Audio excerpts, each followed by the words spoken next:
अमरकंटक के घने जंगलों के बीच बसा धूनी पानी एक अत्यंत रहस्यमयी और पवित्र स्थान है। अमरकंटक मुख्य शहर से लगभग 4 से 5 किलोमीटर की दूरी पर घने जंगलों के अंदर स्थित है। नाम का कारण और इतिहास इसलिए पड़ा, प्राचीन काल में यहाँ साधु संत अपनी तपस्या के लिए धूनी पानी आते थे।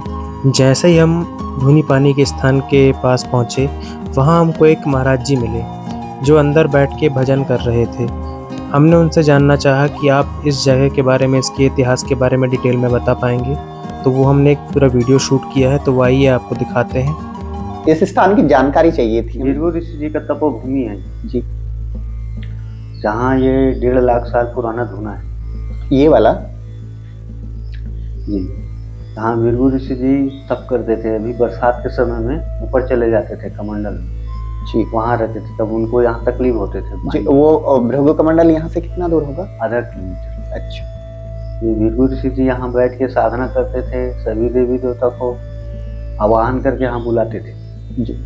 यहाँ ब्रह्मा विष्णु महेश तीनों देव आ चुके हैं। यहाँ तप करते करते उनको बहुत समय हो गया। तो फिर यहाँ से फिर बोले कि यहाँ तो पानी आ जाते हैं, दिक्कत हो जाता है। फिर वहाँ रहते थे कमंडल में जाके गुफा में जी। तो जब से ये धुआं आज तक जलते ही आ रहे हैं। हमको कुछ 45 साल हो गए देखते हुए। अच्छा, ये जो धुना जलाए थे वो भृगु ऋषि जलाए। धुआं है। हाँ जी। तो भृगु ऋषि कौन है, कुछ बता सकते हैं? भृगु ऋषि जी बहुत बहुत बड़ा संत है जी, जो जिसको खुद शंकर जी आवाहन करके यहाँ पर बुलाए थे। जी। और यहाँ जो कुंड है, त्रिवेणी कुंड है। ये जो बाहर में कुंड देख रहे हैं त्रिवेणी कुंड है जी। वहाँ शंकर जी का ही धूना था पहले। अच्छा अच्छा। शंकर जी जब साधना करते थे तो किसी आज से 1.5 लाख साल पहले किसी राक्षस को मार के आए हुए थे शंकर जी। उनका त्रिशूल धुल नहीं रहा था। तो फिर भृगु ऋषि जी को यहाँ आवाहन करके बुलाए। भृगु ऋषि जी आए, ब्रह्मा विष्णु महेश तीनों देव यहाँ पर बैठ के साधना करते। फिर भृगु ऋषि जी बताएं कि प्रभु हम नर्मदा मैया को उत्पन्न करते हैं। नर्मदा मैया, त्रिवेणी मैया, सरस्वती मैया इसी कुंड में है। अच्छा, जो वेदों में कहा गया है जो सरस्वती नदी है, हाँ। जो विलुप्त हो गए हैं, उनका उद्गम ये है। हाँ, 3 मैया है इसमें। अच्छा। नर्मदा मैया है, त्रिवेणी मैया है और सरस्वती मैया, 3 मैया। यहाँ 6 कुंड है। अच्छा। हाँ। क्या क्या नाम है उनके? भृगु ऋषि जी जहाँ स्नान करते थे उनको भृगु कुंड बोला जाते हैं। वो कहाँ है? वो ऊपर में है। अच्छा। ऊपर में आगे में जी। ये त्रिवेणी कुंड, जी। गोदावरी, कावेरी, नर्मदा मैया, फिर गंगा मैया। अच्छा। 6 कुंड है यहाँ। गोदावरी ये वाले? हाँ, ये गोदावरी बड़ा वाला है, कावेरी छोटा वाला है, फिर उसके बाद नर्मदा मैया। उधर नर्मदा मैया है। अच्छा, नर्मदा जी का एक उद्गम स्थान ये भी माना जाता है। हाँ।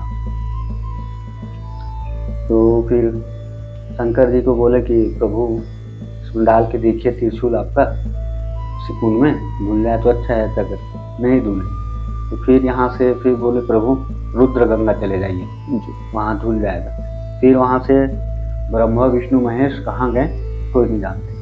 अच्छा। ये अंधकासुर वाली कथा है क्या, जो हाँ, शूलपाणी की झाड़ी में फिर वो धुलते हैं त्रिशूल? त्रिशूल अंधकासुर, यहाँ से फिर उनका मुंडी ही गड़ा था उनका त्रिशूल जी। काल भैरव बाबा बोले जाते हैं। तो यहाँ से त्रिशूल से फिर फेंके यहाँ से सीधा बनारस में ही है काल भैरव बाबा। अच्छा। वहीं विराजमान करिए। तो उनको काल भैरव ही बाबा के नाम से जाने जाते हैं। तो फिर यहाँ भृगु ऋषि जी फिर बोले कि प्रभु अब हम आज्ञा। बोले नहीं, आप धूना लगा के यहाँ बैठिए। तब से ये जलते आए, इसमें हम और आप अंदर चले जाएंगे, इतना गहरा है ये। अच्छा। बहुत प्राचीन है ये भृगु ऋषि जी का ही चिमटा है। जो देख रहे हैं उन्हीं का ही चिमटा है, बहुत पुराना, जो बढ़ते बढ़ते बहुत ऊपर तक आ गए, बहुत नीचे तक के हैं। जितने हम और आप है उतना ही लंबाई इसके अंदर में और है इसका। और भृगु ऋषि जी के चेले के शिष्य वो गुरुदेव जी हमारे, जो आपके पीछे हैं, 130 साल उम्र। अमरकंटक में इनसे बड़े संत कोई नहीं थे। अच्छा। श्री रामचरण देव ये हो गए, सीताराम बाबा हो गए, ये सब एक ही गुरु के भाई। सीताराम बाबा तो अभी जीवित है जी। तो समाधि ले लिए गुरुदेव। बर्फानी बाबा भी समाधि चले गए, लीन हो गए। सब एक ही गुरु के भाई हैं। और यहाँ पर तो खाली यही बस है मेन यहाँ का।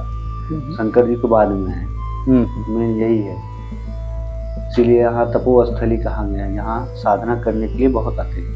अच्छा। हमारे यहाँ कलकत्ता से, आपके अमेरिका से, आपके क्या बोलते हैं नाइजीरियन, ये भी आते हैं। रुकने का है, संत निवास वहीं रुकते हैं सब आते। अच्छा, ध्यान लगाने के लिए आते हैं। ध्यान लगाने के लिए।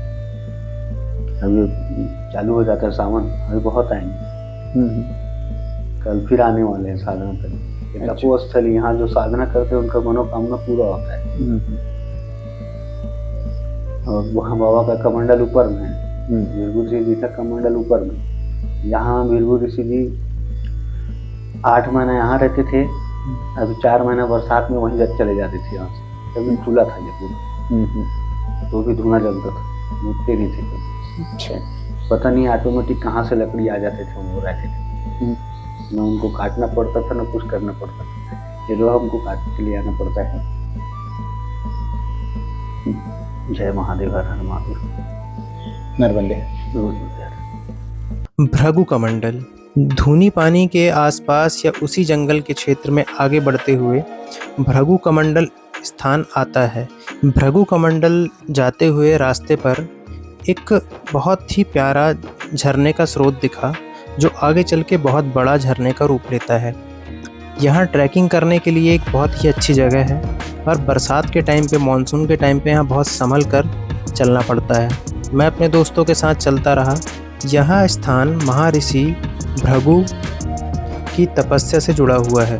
पौराणिक मान्यताओं के अनुसार महर्षि भृगु ने यहाँ वर्षों तक कठोर तपस्या की है। प्राकृतिक प्रेमियों व ट्रैकिंग के शौकीन लोगों के लिए ये एक अद्भुत अनुभव है।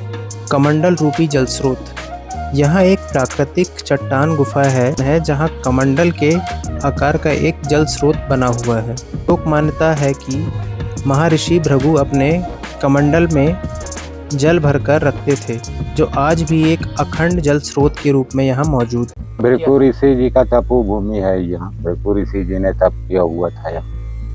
जब क्षीर सागर में विष्णु जी को लात मारी थी, तो वह पाप काटने के लिए इधर आया। तो यहाँ जब बैठा तप करने के लिए, तो नर्मदा मैया कमंडल में प्रकट हुआ उसका। तो वह कमंडल में जल रहता है और पता नहीं कहाँ लुप्त हो गया। हाँ, भृगु ऋषि जी कहाँ चले गए, कहाँ किसी को पता नहीं। यहाँ तप करते थे। हाँ, यहाँ तप करते। थोड़ी आगे गुफा भी है। गुफा तो आप देखे नहीं है, झंडा लगा है वो दिख रहा है, थोड़ी थोड़ी पास ही में है यहाँ। हाँ, वहाँ भी अंदर बैठ के तप करते थे। जब इधर कुछ भीड़ बढ़ा, वहाँ अंदर गुप्त हो जाते। तो आप लोग कितने वर्ष यहाँ पे रह रहे हैं? हम तो यहाँ के निवासी हैं हम लोग।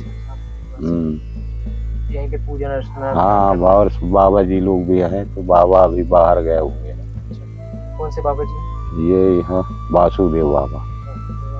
हाँ। तो यहाँ पे आप लोग इतने घने जंगलों के बीच रहते हैं, जानवर वगैरह का? जानवर वगैरह बस हो गया, कभी जब बाई चांस भालू वालू वगैरह मिल जाते हैं, जानवर सुअर उअर वगैरह। हाँ, अब अचानक कभी शेर भी आ जाता है। हाँ, आप लोग देखते रहते हैं? हाँ, साल में 1-2 बार राउंड लगाता है यहाँ। पहाड़ एरिया है ना। भालू ज्यादा पाए जाते हैं? हाँ, भालू ज्यादा। तो रात्रि भी यही विश्राम होता है? रात में भी है। तो और कुछ लोग जैसे टूरिस्ट वगैरह बाहर से कोई आते हैं यहाँ पे? हाँ हाँ, आते हैं, आते जाते रहते हैं। 2-4 आते रहते हैं। चलिए, जानकारी के लिए आपका धन्यवाद। नर्मदा।